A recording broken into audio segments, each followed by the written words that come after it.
So yes, you're going to use your non-dominant hand. And again, as a disclaimer, no judgment on what you draw or what you write.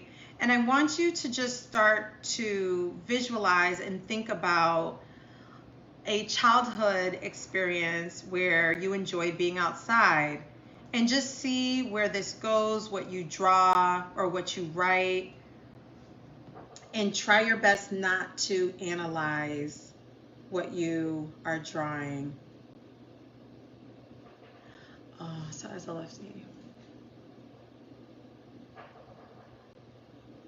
I'm not sure. That's a good good hypothesis.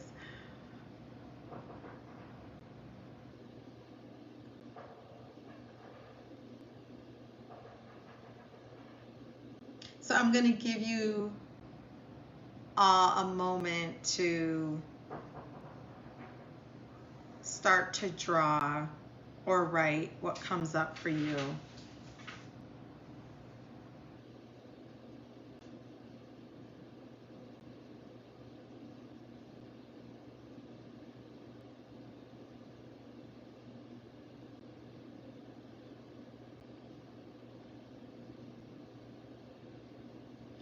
If this feels difficult for you to do,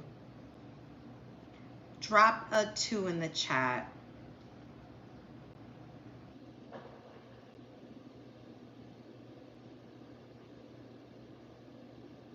And if you're watching this on the replay and this feels difficult, you can pause.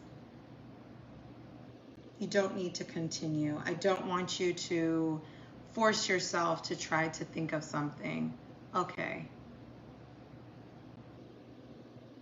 So Stacy, for you, I would like for you to pause for a moment.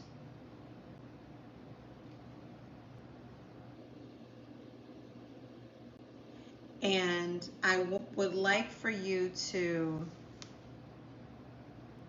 try to connect with any thoughts or emotions that are coming up for your inner child, and see if anything comes up for you to draw or write.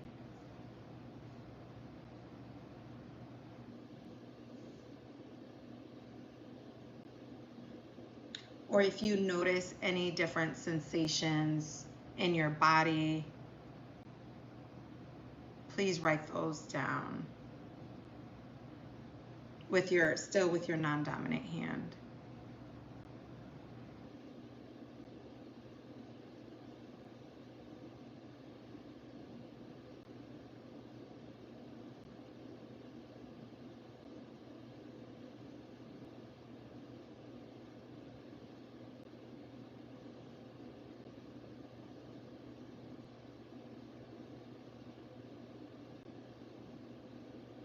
Can others in the group share how this is going for them?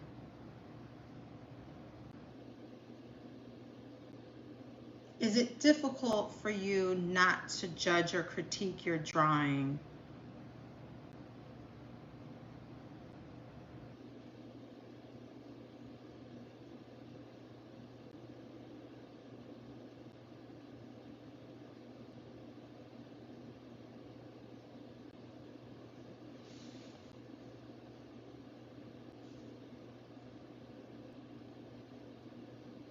Yeah, okay. Mm.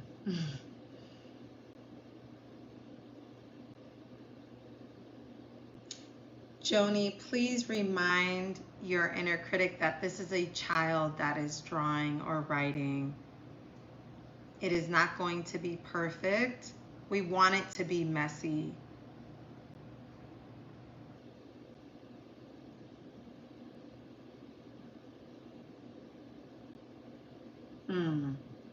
Challenge yourself not to switch hands. It looks like a preschooler drawing is good. It's good. Nice. I like, Sonia, you're giving yourself credit. Joni, also be mindful because this is your first night. it's going to feel different for you versus maybe others.